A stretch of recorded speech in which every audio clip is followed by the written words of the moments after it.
चलिए जैन दोस्तों, welcome again. तो हम लोग डिस्कशन कर रहे थे सर्च एंड सीजर सेक्शन 132 का। लास्ट वीडियो में मैंने सर्च एंड सीजर स्टार्ट करा था और हमने कुछ कॉन्सेप्ट पढ़े थे। पहला पढ़ा था सेक्शन 132(1) में authorities empower to issue authorisation, जिसमें हमने पढ़ा था कि भैया प्रिंसिपल डायरेक्टर जनरल ये ऑथराइजिंग ऑफिसर होते हैं और जिसको ऑथराइज करते हैं वो एक अलग सेक्शन होता है। सर्च वारंट इशू करते हैं सेक्शन फॉर्म 45 के तहत। फिर उसके बाद हमने पढ़ा था कि भैया इनके पास अगर रीजन टू बिलीव है तो सर्च वारंट इशू कर सकते हैं। इसमें हमने कुछ केस पढ़े थे, मामचंद वगैरह का केस पढ़ा था, एक हमने रमेश चंद्र का केस पढ़ा था, एक हमने पढ़ा था कि भैया रीजन डिस्क्लोज करना जरूरी नहीं है, southern herbals limited versus director of income tax, एक ये केस पढ़ा था। और एक हमने पढ़ा था क्या इररेगुलरिटी, अगर सर्च प्रोसीडिंग में कुछ इररेगुलरिटीज हैं, क्या उसके बावजूद सर्च से गैदर की हुई इंफॉर्मेशन को असेसमेंट के लिए यूज किया जा सकता है। Answer is yes. Puranmal versus director of inspection investigation income tax, जिसमें उसने कहा था कि भैया मैं घर से बाहर था, मेरी बीवी घर में अकेली थी, 2 मासूम बच्चे थे, मेरे पिताजी को पैरालाइज हुआ था और उस दिन धनतेरस के दिन था, फेस्टिवल का डे था, उसके बाद भी आपने मेरे घर पे सर्च कर दी, पोस्टपोन नहीं करी। इसके रिलेटेड हमने कुछ बातें पढ़ी थी। अब हम सेक्शन 132 को और आगे इसको पढ़ते हैं क्योंकि काफी लेंथी सेक्शन है, काफी इंपॉर्टेंट बातें हैं। तो चलिए अब स्टार्ट करते हैं आगे और क्या कॉन्सेप्ट है इसमें। देखिए पहले हमने पढ़ा अथॉरिटीज के बारे में, फिर रीजन टू बिलीव पढ़ा। अब हम करते हैं पावर ऑफ ऑथराइज्ड ऑफिसर। अब जिस ऑथराइजिंग अथॉरिटी ने जिन ऑफिसर को ऑथराइज करा है, किसमें, फॉर्म 45 में सर्च वारंट इश्यू करा है, यही पढ़ा है हमने। ऑथराइज करने का तरीका क्या होगा, ऑथराइज करने का क्या तरीका होगा, ऑथराइजिंग अथॉरिटी ने फॉर्म 45 में सर्च वारंट इशू करा होगा और सर्च वारंट इशू करने के बाद अपने ऑफिसर्स को ऑथराइज करा होगा, लो भैया आप रेड डालो, आप सर्च सीजर कर सकते हो। मैंने जैसे बताया था कि आपने अगर मूवी, एक रेड मूवी है अजय देवगन साहब की, रेड 2 में भी कई बार सर्च एंड सीजर से रिलेटेड जिक्र करा है और उसका जो बॉस होता है वो सर्च वारंट पे साइन करता है। That is the procedure. तो पहले authorising authority search warrant issue करती है, सेक्शन फॉर्म 45 में उस पर साइन वगैरह करती है और जिस जगह, जितनी जगह रेड डालनी होती है उतने सर्च वारंट इशू करे जाते हैं, जितने लोगों के लिए, ठीक है। Power of authorise officer. अब ऑथराइज ऑफिसर्स की क्या पावर है, सेक्शन 132(1) के अंदर ही। Power with reference to search of person. Power with reference to search of person, किसी पर्सन को सर्च करने के रेफरेंस में क्या पावर हो सकती है। अगर ऑथराइज ऑफिसर की हम पावर की बात करें, और वो पावर किस रेफरेंस में बात कर रहे हैं कि भैया मुझे कहीं पर रेड डालनी है, मुझे किसी पर्सन को सर्च करना है, तो उससे रिलेटेड मेरे पास, उस अथॉरिटी के पास, उस ऑथराइज ऑफिसर के पास जिसके पास सर्च वारंट है, क्या पावर होगी। देखिए पावर क्या होगी, कहता है कि वो एंटर कर सकता है और सर्च कर सकता है, एंटर कर सकता है, सर्च कर सकता है किसी भी बिल्डिंग में, प्लेस में। कौन सी बिल्डिंग प्लेस, वो बिल्डिंग प्लेस जो सर्च वारंट में मेंशन है। देखिए जब भी रेड होती है ना, तो जिस पर्टिकुलर बिल्डिंग या जिस पर्टिकुलर प्लेस पे सर्च करनी है उसका सर्च वारंट में वो मेंशन होता है। अभी हम एक कुछ आगे बातें पढ़ेंगे कि मान लीजिए मैं सर्च वारंट लेके गया और मैंने सर्च करी, मैंने रेड डाली, मुझे पता चला कि साहब एक बिल्डिंग और थी जहां पर सर्च होनी चाहिए थी लेकिन वारंट में तो नहीं लिखा है, तो क्या उसके तरीका होगा वहां पे सर्च करने का, वो भी हम बात पढ़ेंगे 1A के अंदर। तो नॉर्मली जब सर्च वारंट इशू होता है तो सर्च वारंट में मेंशन करा होता है कि भैया किस बिल्डिंग में किस जगह पे सर्च करी जाएगी, किस जगह पे रेड डाली जाएगी। तो जो ऑथराइज्ड ऑफिसर है उसके पास पावर है कि एंटर कर जाए और सर्च करे उस बिल्डिंग को, प्लेस को, बिल्डिंग या कोई भी प्लेस या कोई व्हीकल या कोई vessel, aircraft, where he has reason to suspect. देखिए वो बिल्डिंग पे रेड मारे, किसी व्हीकल को सर्च करे, किसी वेसल को सर्च करे, एयरक्राफ्ट को सर्च करे। अगर मान ले विजय माल्या पर रेड हो तो उसको तो दुनिया भर के एयरक्राफ्ट थे, या और भी जो हाई लेवल के लोग हैं, जो बड़े पैसे वाले लोग हैं, एयरक्राफ्ट वगैरह, तो वहां पे भी पैसा हो सकता है। तो भैया उस ऑथराइज ऑफिसर के पास पूरी तरह पावर है कि वो बिल्डिंग में एंटर कर सकता है और सर्च कर सकता है बिल्डिंग को, प्लेस को, गाड़ी को, व्हीकल को, एयरक्राफ्ट को, जहां पर उसको लगता है, जहां पर उसको शक है कि भैया पैसा निकल सकता है। जहां पर उसको लगता है पैसा। इसका मतलब एक तरह से देखा जाए ये ऑथराइज्ड ऑफिसर के ऊपर डिपेंड है कि वो कहां कहां देखना चाहता है। भाई मान लीजिए कमिश्नर ने सर्च वारंट इशू कर दिया, उसने कहा कि भैया ये बिल्डिंग है और ये गाड़ी है या जो भी जगह है, जो भी इसके आसपास की जगह है या जो भी उसके जो रिलेटेड असेसी से रिलेटेड चीजें हैं उस पर सर्च कर सकते हो। अब ऑथराइज ऑफिसर के पास ये पावर है कि अगर उसे लगता है कि भैया इस एयरक्राफ्ट में भी हो सकता है या उस व्हीकल में भी हो सकता है या उसकी इस बिल्डिंग के इस फ्लोर पे हो सकता है, वो उसके ऊपर है, उसको कहां कहां लगता है। Where he has reason to suspect that books of account या other document, money, bullion, jewellery, other valuable article और thing are kept. Authorise officer को जहां जिस building, place, aircraft, vehicle, vessel जहां पर उसको लगता है कि books of account, document, money, bullion, jewellery या वैल्यूएबल आर्टिकल हो सकते हैं, वहां पर वो एंटर करके सर्च कर सकता है। ये ऑथराइज ऑफिसर के पास पावर है। और पावर कहां से आई उसके पास? ऑथराइजिंग अथॉरिटी ने सर्च वारंट जो इशू करा है उस सर्च वारंट के बेस पे इसके पास ये पावर आ गई है सेक्शन 132 में। ठीक है, वो एंटर कर गया। पहले हमने पढ़ा वो भैया वो एंटर कर दिया और जो है ढूंढना शुरू कर दिया, सर्च करना शुरू कर दिया। अच्छा, अब क्या हुआ, जब वो बिल्डिंग में घुसा तो जिस बिल्डिंग में घुसा उस बिल्डिंग में लॉक लगा हुआ था, या अंदर गया ऑफिस वगैरह था या जो भी रेजिडेंस वगैरह था, वहां पे लॉकर देखा, लॉकर में लॉक लगा था। अब लॉकर में लॉक लगा है, अब ऑथराइजिंग ऑफिसर क्या कहेगा? चाबी मांगेगा असेसी के, भैया इसकी चाबी तो उसको खोलो, मुझे देखना है इसमें अंदर क्या है। अब हो सकता है असेसी कहे, जिसके ऊपर रेड बोर्ड पड़ी है, वो कहे कि भैया मेरे पास चाबी नहीं है, चाबी इसकी गुम गई है, मेरे पास चाबी नहीं है, चाबी तो इसकी गुम गई है। अब आप एक काम करो, अब कल आना, जब इसकी चाबी वाबी बन जाएगी मैं आपको बुला लूंगा, आपका बना। ऐसा करेगा क्या? ऐसा होगा क्या? नहीं सर। अगर चाबी अवेलेबल है तो भैया चाबी से वो लॉक खोल दिया जाएगा। इन केस चाबी अगर अवेलेबल नहीं है तो लॉक को तोड़ दिया जाएगा। Break open the locks of any door, कोई दरवाजा, बॉक्स, सेफ, अलमीरा और अदर रिसेप्टेबल, मतलब कोई कंटेनर वगैरह, in case keys are not ready available for discharge of duties mention above. अगर कीज वगैरह अवेलेबल नहीं है तो भैया फिर तो ताले तोड़ दिए जाएंगे, अलमीरा के, लॉक के, सेफ के, डोर के, कुछ भी अगर आप रेडी अवेलेबल नहीं है की तो ताले फिर तो तोड़ के सर्च की जाएगी। मैंने बताया था ना सर्च के अंदर बहुत वाइड पावर्स हैं। उसके बाद अब ऐसा हो सकता है जिस बिल्डिंग में सर्च चल रही है उसके अंदर कुछ लोग हों, कुछ लोग बाहर से अंदर आ रहे हों, कुछ अंदर से बाहर जा रहे हों। तो भैया जो भी लोग बाहर से अंदर आ रहे हैं या अंदर से बाहर जा रहे हैं या जो बिल्डिंग के अंदर हैं या उस प्लेस के अंदर हैं, उन हर इंसान को सर्च करा जाएगा कि साहब इसके पास कुछ ऐसा कुछ डॉक्यूमेंट अवेलेबल है या ऐसा कुछ सीक्रेट है जिसको इसको पता हो। भाई जो बिल्डिंग में लोग अवेलेबल हैं उनसे इंक्वायरी करी जाएगी। हो सकता है इनको बारे में पता है कि कहाँ बुक्स ऑफ अकाउंट है, कहाँ ज्वेलरी, कहाँ, सबसे इंक्वायरी करी जाएगी। मैं फिर बता रहा हूँ, एक बहुत अच्छी फिल्म रेड 2 जरा देखना आप लोग। वहां पर भी जो उसके नौकर होते हैं फाउंडेशन में, जो गोल्ड का जो एक स्टैच्यू होता है वो उनके नौकर से कंफर्म करके पूछा जाता है।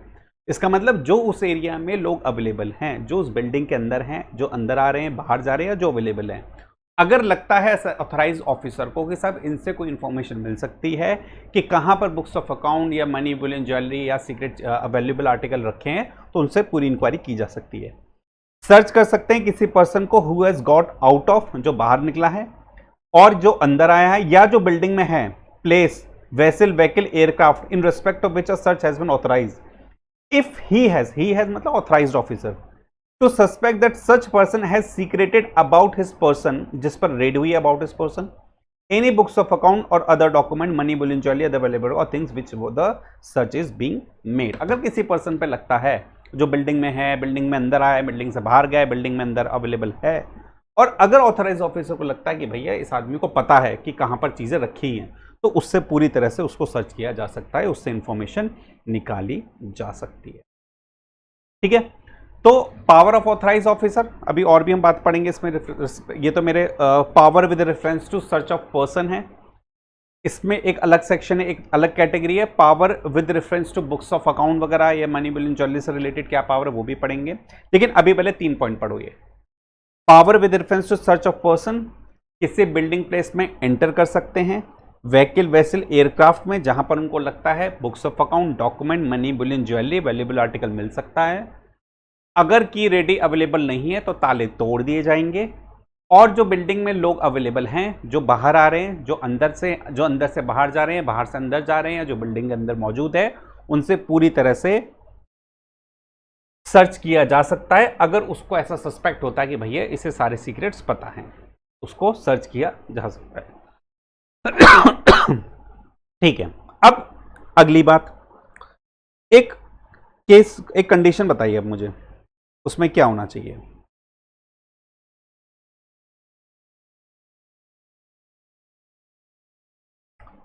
मान लीजिए मिस्टर डेविड है या मिस्टर माल्या है।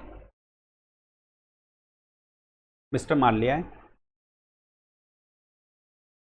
दिल्ली में रहते हैं। देखिए ध्यान से समझना, मिस्टर माल्या जो कि दिल्ली में रहते हैं, इनके रेजिडेंस पे सेक्शन 132 में रेड हो गई।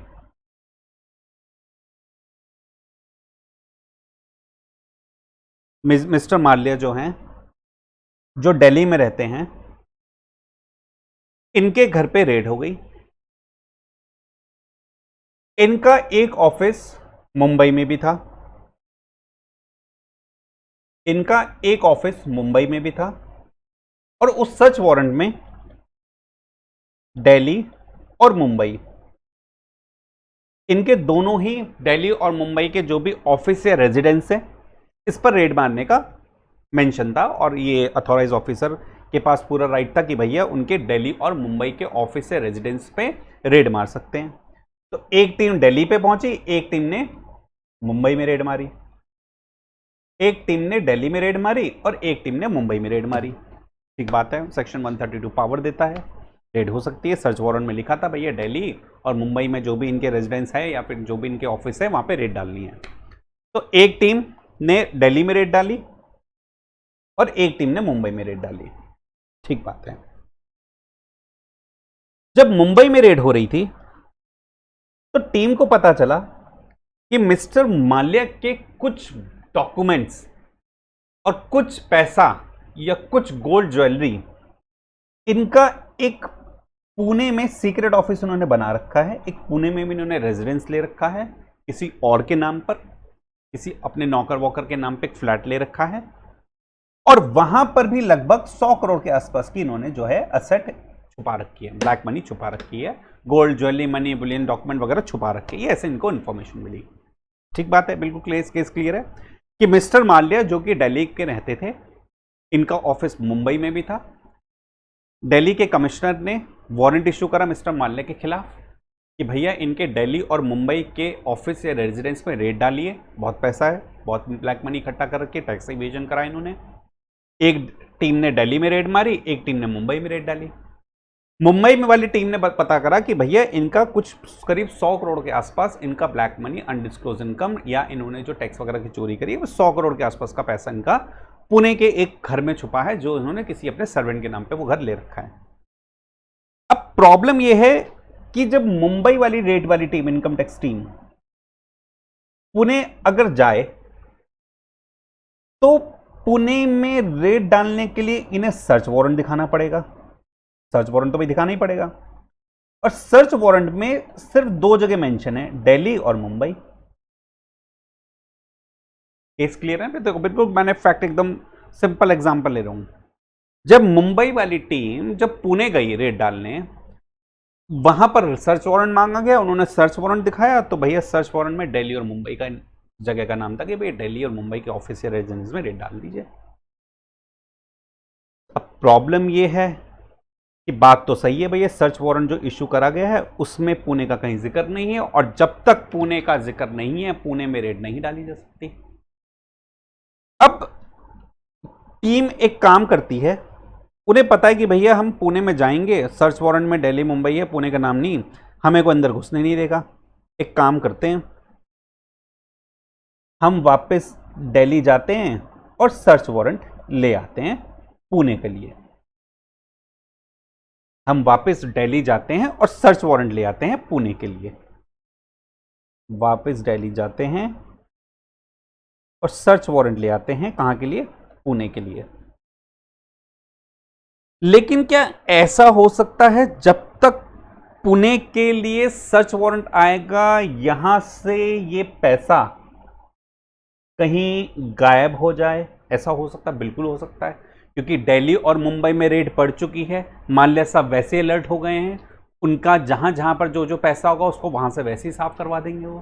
तो भाई रेड तो वैसे ही चल रही है, उनको पता है रेड पड़ी है, पुणे में भी रेड पड़ सकती है, तो बड़ी प्रॉब्लम है भाई। ये तो बड़ी प्रॉब्लम है कि अगर टीम वापस दिल्ली में कमिश्नर के पास जाएगी, भैया हमें पुणे के लिए भी सर्च वारंट इशू कर दो, तब तक तो ये पैसा साफ करा लेंगे। एक काम कर सकते हैं क्या, अगर ये टीम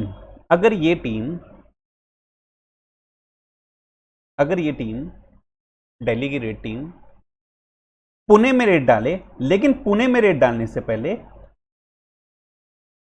पुणे के सीआईटी से ऑथराइजेशन ले ले कि भैया देखिए, कमिश्नर साहब देखिए, हम दिल्ली की टीम है, मिस्टर माल्या जो कि दिल्ली में रहते हैं, इनका मुंबई और पुणे में इनके ऑफिसेस वगैरह हैं जहां पर इन्होंने पैसा छुपा रखा है।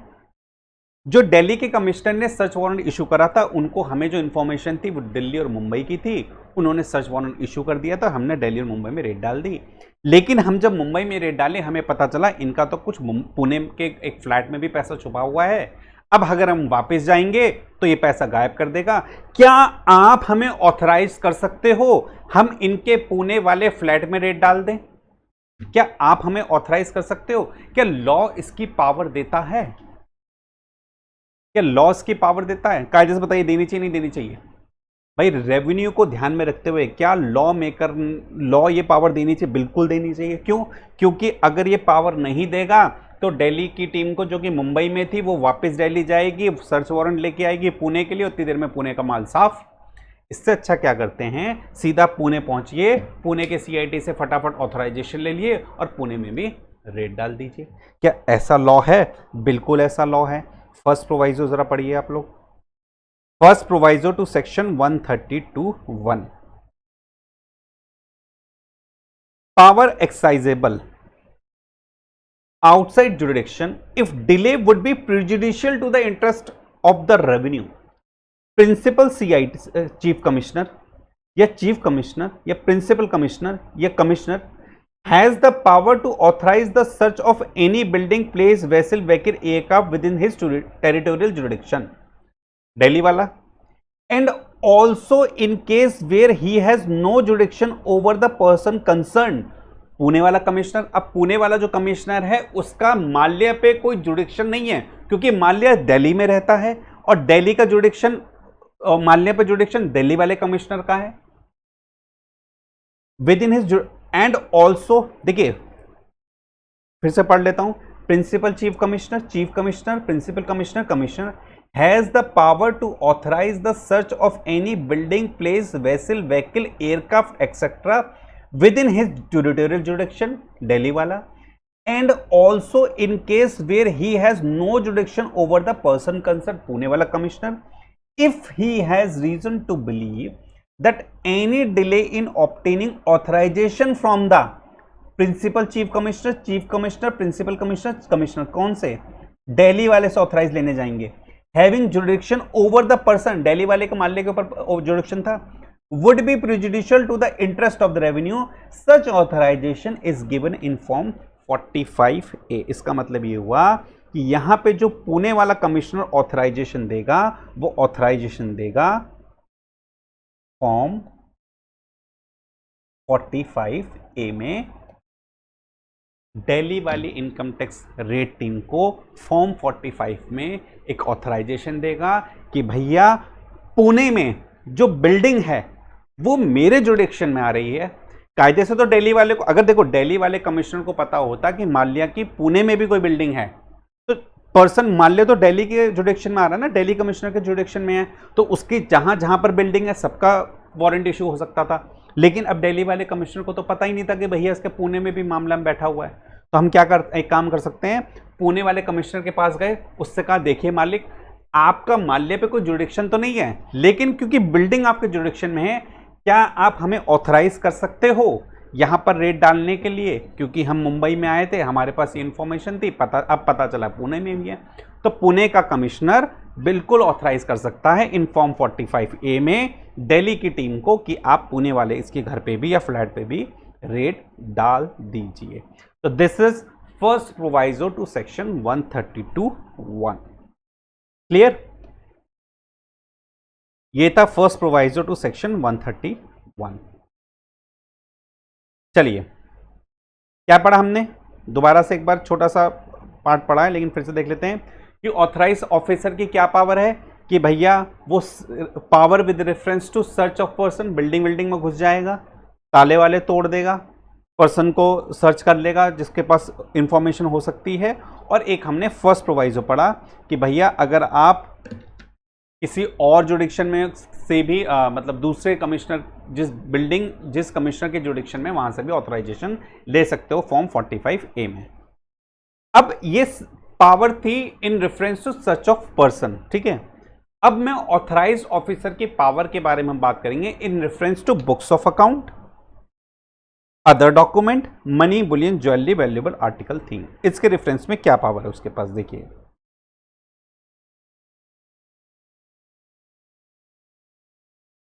The person who is in possession or control of books of account or other document maintained in the form of electronic records। Person जिसके पोजेशन में है बुक्स ऑफ अकाउंट और अदर डॉक्यूमेंट, और वो मेंटेन होते हैं वो document in the form of electronic record, shall be required to afford the necessary facility to authorized officer to inspect all such books of account and other document। देखिए, कोई भी person जिसके possession में books of account हैं, चाहे वो electronic form में ही क्यों ना हो, उस पर्सन की जिम्मेदारी है कि ऑथराइज ऑफिसर के मांगने पर या उसकी इंक्वायरी करने पर वो सारे डॉक्यूमेंट्स प्रोवाइड कराए जो उसको उसकी रिक्वायरमेंट है। ऑथराइज ऑफिसर जिन जिन डॉक्यूमेंट्स को देखना चाहता है वो सारे डॉक्यूमेंट्स उसको प्रोवाइड कराए, चाहे वो इलेक्ट्रॉनिक फॉर्म में ही क्यों ना हो। Shall be required to afford the necessary facility, जो भी नेसेसरी फैसिलिटी है वो प्रोवाइड कराए to authorise officer to inspect all such books of account और अदर डॉक्यूमेंट। ठीक है, अब इलेक्ट्रॉनिक रिकॉर्ड का मतलब क्या है, तो डिफाइन करा है 220 of the information technology act में, मींस डेटा, रिकॉर्ड और डेटा जनरेटेड, इमेज और साउंड स्टोर्ड, रिसीव और send in an electronic form, और माइक्रोफिल्म और कंप्यूटर जनरेटेड माइक्रोफिश। ये फ्लॉपी वगैरह पहले चलती थी, इलेक्ट्रॉनिक डेटा वगैरह, तो उससे रिलेटेड हम बात करेंगे। जो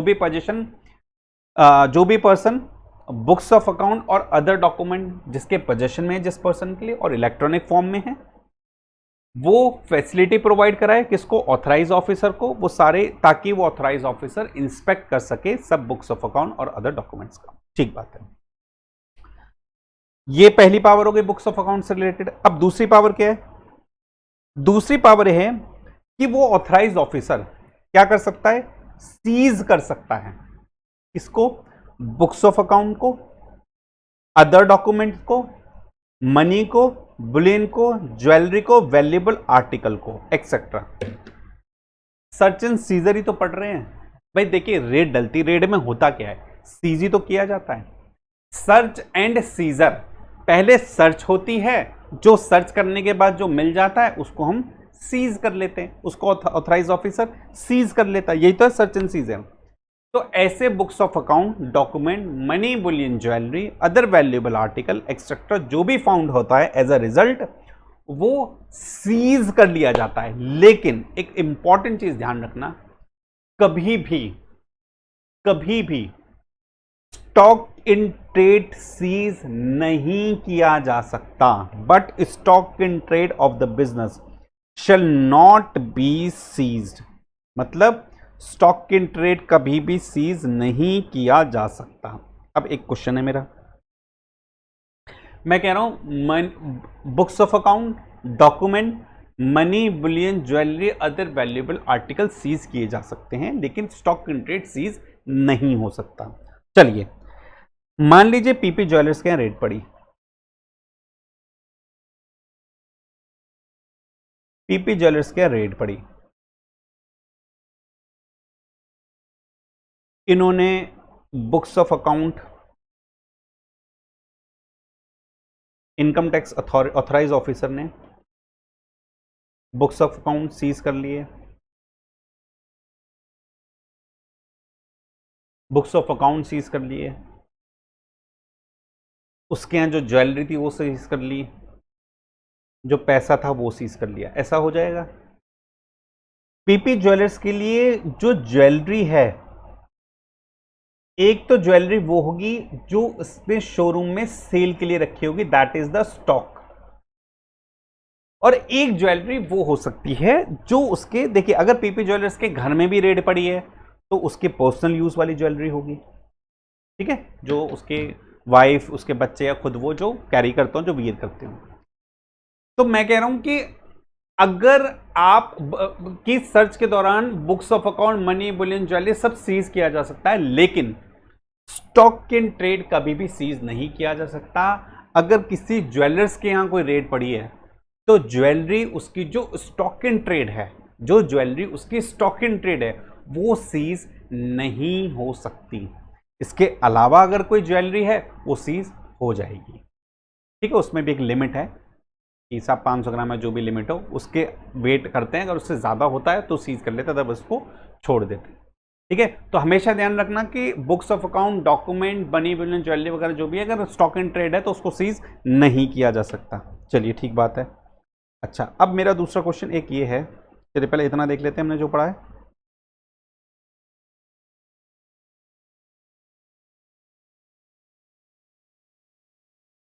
अच्छा, अब दूसरी चीज, एक बात ये बताइए कि हमने कहा कि भैया अगर ये स्टॉक इन ट्रेड है, ज्वेलरी अगर स्टॉक इन ट्रेड है, इसको सीज नहीं किया जा सकता। अब हुआ यूं, जब पीपी ज्वेलर्स के यहां रेड पड़ी तो ऑथराइज ऑफिसर ने पूछा, ये जो ज्वेलरी का स्टॉक है इसको जरा मुझे एक्सप्लेन कीजिए कि आपके 100 करोड़ की ज्वेलरी के स्टॉक में 90 करोड़ मैं देख रहा हूं बुक्स अकाउंट पे सही सही है, लेकिन 10 करोड़ का जो स्टॉक इन ट्रेड है, 10 करोड़ का जो स्टॉक है आपका ज्वेलरी का, ये मुझे क्लियर नहीं है, मैं इसको सीज कर रहा हूं। ऐसा हो सकता है? भाई ध्यान से सुनिए, यहां पे एक छोटा सा कॉन्सेप्ट है, अभी बड़ा इंपॉर्टेंट कॉन्सेप्ट है। अगर पीपी ज्वेलर्स वाला या कोई ज्वेलर जिसके यहां रेड पड़ी है, मैं एक एग्जांपल ले रहा हूं ज्वेलर, इसके अलावा आपका कोई और भी एग्जांपल हो सकता है, मैं एग्जांपल ले रहा हूं। हो सकता है इसके स्टॉक इन ट्रेड में कुछ एक्सप्लेन्ड हो, स्टॉक इन ट्रेड कुछ अनएक्सप्लेन्ड हो, मतलब जिसको एक्सप्लेन नहीं कर पा रहा। कुछ एक्सप्लेन स्टॉक इन ट्रेड है और कुछ अनएक्सप्लेन स्टॉक इन ट्रेड है। जो एक्सप्लेन और स्टॉक इन ट्रेड है उसको तो मैं सीज वैसे ही नहीं कर सकता, मैंने कहा भाई ये स्टॉक इन ट्रेड सीज नहीं हो सकता। लेकिन जो stock in trade PP jeweller या ज्वेलर्स एक्सप्लेन नहीं कर पा रहा कि भाई कहां से स्टॉक इन ट्रेड आया, क्या उसको सीज किया जा सकता है? Answer is no, answer is no. इसका मतलब ये हुआ कि स्टॉक इन ट्रेड चाहे एक्सप्लेन कर रखा हो असेसी ने, या वो एक्सप्लेन नहीं कर पाए, अनएक्सप्लेन्ड है, स्टॉक इन ट्रेड किसी भी कीमत पर सीज नहीं हो सकता। ये बात आपको ध्यान रखनी पड़ेगी। स्टॉक इन ट्रेड किसी भी कीमत पर सीज नहीं हो सकता। यहां पर मैंने एक नोट डाला हुआ है, अभी सिर्फ इतना पढ़ना है, रेड वाले को नहीं पढ़ना। Stock in trade can not be seize at any circumstances whether or not the person is able to explain the source of such stock in trade. चाहे पर्सन एबल नहीं है स्टॉक इन ट्रेड का source बताने में, वो नहीं बता पा रहा है कि स्टॉक इन ट्रेड कहां से आया है, अनएक्सप्लेन्ड है, लेकिन फिर भी आप सीज नहीं कर सकते। चलिए अब एक और एग्जांपल लेते हैं, अब एक और क्वेश्चन लेते हैं। मिस्टर डेविड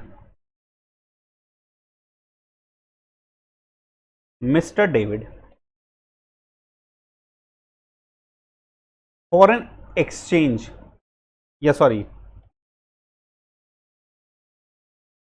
करेंसी एक्सचेंज का काम करते हैं।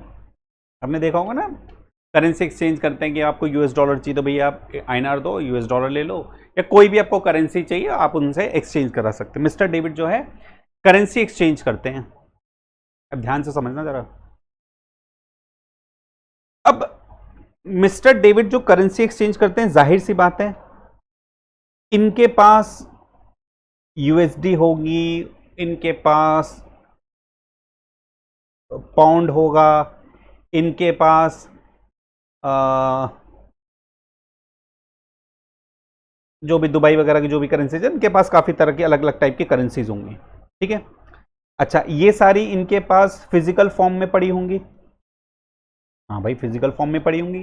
किसी को यूएसडी चाहिए, मान लीजिए मैं आपको यूएस जाना है या आपको लंदन जाना है, तो आपको कुछ कैश चाहिए, तो आप क्या करोगे, आप आईएनआर दोगे उनको और उनसे यूएसडी या पाउंड ले लोगे, तो फिजिकल फॉर्म में लोगे। भाई कैश तो आपको फिजिकल फॉर्म में चाहिए ना, तो जाहिर सी बात है मिस्टर डेविड के पास यूएसडी, पाउंड, ये सब फिजिकल फॉर्म में पड़ा होगा, एक्चुअल में पड़ा होगा। और इनके पास हो सकता है आईएनआर भी फिजिकल फॉर्म में ही पड़ा हो, मतलब एक्चुअल कैश पड़ा हो, इनके पास एक्चुअल कैश पड़ा हो। क्यों? आईएनआर आया, यूएसडी गया। अब जिसने यूएसडी लिया था हो सकता है उसके यूएसडी बच गए हों, या किसी के पास यूएसडी हो, वो यूएसडी इनको वापस बेचने आए, ऐसा भी हो सकता है। तो मिस्टर डेविड यूएसडी वापस ले लेंगे और आईएनआर वापस दे देंगे। तो देखा जाए इनका पास फॉरेन करेंसी और आईएनआर इन दोनों का स्टॉक पड़ा रहता होगा, मतलब कैश वगैरह पड़ा रहता होगा। क्या ये करेंसी इनके लिए स्टॉक इन ट्रेड है? क्या ये करेंसी इनके लिए स्टॉक इन ट्रेड है? हाँ भाई, स्टॉक इन ट्रेड है, इसी में तो वो सेल परचेज कर रहे हैं। भाई यूएसडी बेचते हैं, यूएसडी खरीदते हैं, पाउंड बेचते हैं, पाउंड खरीदते हैं, बदले में किसके? आईएनआर के बदले में। तो कहीं ना कहीं ये जो करेंसी है इनके पास, यूएसडी, पाउंड या आईएनआर, ये इनके लिए स्टॉक इन ट्रेड है। हाँ सर, ये इनके लिए स्टॉक इन ट्रेड है, बिल्कुल सही बात है। मिस्टर डेविड के यहां रेड पड़ गई 132 में। मिस्टर डेविड क्या रेड पड़ गई 132 में, और इनके पास आईएनआर पड़ा थे 10 करोड़ रुपए। मतलब बहुत बड़े डीलर थे, करेंसी एक्सचेंज बहुत मोटा काम था इनका। 10 करोड़ का इनके पास आईएनआर कैश पड़ा था। अब मिस्टर डिपार्टमेंट ने कहा भैया ये जो तेरे पास कैश पड़ा है ना 10 करोड़ का, ये हम सीज कर रहे हैं। ये हम 132 में हमारे पास वारंट है, हम इसको सीज कर रहे हैं। कहां से आया ये नहीं, हमें तू नहीं बता पा रहा, ये हम कर रहे हैं सीज। डेविड हंसने लगा, साहब आप लग रहा है आपने लॉ ढंग से पढ़ा नहीं है। डेविड क्यों खुश हो रहा होगा? उसको पता है कि उसने कहीं पढ़ा था कि साहब सीज ना स्टॉक इन ट्रेड कभी नहीं हो सकता, स्टॉक इन ट्रेड कभी सीज नहीं हो सकता, ये उसने कहीं पढ़ा था। इसलिए वो बड़ा खुश था कि साहब आप जो मेरा 10 करोड़ कैश सीज कर रहे हो ना, ये मेरा स्टॉक इन ट्रेड है। आप मेरे बुक्स में देख सकते हो, ये स्टॉक इन ट्रेड है मेरा, मैं उसमें सेल परचेज करता हूं, आप इसको सीज नहीं कर सकते। डिपार्टमेंट ने कहा भाई सुन मेरी बात, तू जरा लॉ ढंग से पढ़, तूने लगा है लॉ अभी ढंग से पढ़ा नहीं है। और उन्होंने उसको एक लाइन पढ़वाई। क्या लाइन थी? However unaccounted cash can be seized even if it is part of stock in trade of the assessee. अब मुझे बताइए, क्या डिपार्टमेंट ये 10 करोड़ रुपए जो कि डेविड एक्सप्लेन नहीं कर पा रहा है कहां से आए हैं इसके पास, बेशक स्टॉक इन ट्रेड का पार्ट है इसके, लेकिन वो एक्सप्लेन नहीं कर पा रहा, क्या सीज हो सकता है? आंसर इज यस, सीज हो सकते हैं। लेकिन अभी तो हमने पढ़ा स्टॉक इन ट्रेड कभी सीज नहीं हो सकता, बिल्कुल सही बात पढ़ी हमने। स्टॉक इन ट्रेड कभी सीज नहीं हो सकता, लेकिन स्टॉक इन ट्रेड अगर कैश है, और कौन सा कैश है? अनअकाउंटेड कैश है या अनएक्सप्लेन कैश है, तो वो सीज हो सकता है। इसका मतलब स्टॉक इन ट्रेड वाला जो कंडीशन थी वो कैश पे एप्लीकेबल नहीं होती अगर कैश आपका स्टॉक इन ट्रेड। आप मनी लेंडिंग बिजनेस में है, अब मनी लेंडिंग बिजनेस में आपके पास क्या है? कैश आपके पास पड़ा रहता है। भाई सही बात, आपको सेल परचेज से करने, लोन वगैरह दे रहे हो, आपका मेन स्टॉक ही होगा। अब डेविड के केस में करेंसी एक्सचेंज वो करता है, भाई उसके पास काम ही यही है, उसका तो स्टॉक ही है ना करेंसी वो। तो अगर आपका stock cash stock in trade है और आप उस स्टॉक इन ट्रेड को एक्सप्लेन नहीं कर पा रहे हो, अनअकाउंटेड है, तो कैश स्टॉक इन ट्रेड होने के बावजूद सीज हो सकता है। इसलिए मैंने इस लाइन को यहां पर हाईलाइट रेड से भी लिख दिया कि unaccounted cash can be seize even if it is part of stock in trade of the business. ठीक है, चलिए, तो क्या बात है हमने पढ़ी इसमें कि भैया इलेक्ट्रॉनिक फॉर्म में जो इंफॉर्मेशन है वो मांग सकते हैं, सीज कर सकते हैं बुक्स ऑफ अकाउंट, डॉक्यूमेंट्स वगैरह को। स्टॉक इन ट्रेड सीज नहीं हो सकता, लेकिन अनअकाउंटेड कैश अगर स्टॉक इन ट्रेड है तो वो सीज हो सकता है। और क्या करेगा डिपार्टमेंट बुक्स ऑफ अकाउंट से रिलेटेड? और क्या पावर है कि भैया जो भी वो चेक वगैरह करेंगे ना, आइडेंटिफिकेशन मार्क्स कर, place marks of identification on books of accounts or make a cause to be made extract or copy from the books of account. तो जो बुक्स ऑफ अकाउंट वगैरह चेक कर ले उस पर टिक विक लगा सकते हैं, और जो कॉपीज वगैरह होने चाहिए, एक्सट्रैक्ट चाहिए, जीरोक्स वगैरह चाहिए, वो ले सकते हैं। और मेक अ नोट और in inventory of such money bullion jewellery other valuable article और थिंग। जो इन्वेंट्री है, जो स्टॉक इन ट्रेड है, उसको सीज तो नहीं कर सकते, लेकिन उसका नोट वगैरह बना सकते हैं कि भैया ये इसका आइटम, इसके पास इतना इतना स्टॉक इन ट्रेड है। ठीक है, तो ये हमारे पास 4-5 पावर थी। Power with reference to books of account, other document, money, jewellery, valuable article और थिंग। ठीक है, इतनी बात पढ़ ली। चलिए अब जरा हम पढ़ते हैं एक बढ़िया सा केस, इंपॉर्टेंट केस है, 2009 का है, इंपॉर्टेंट है फिर भी।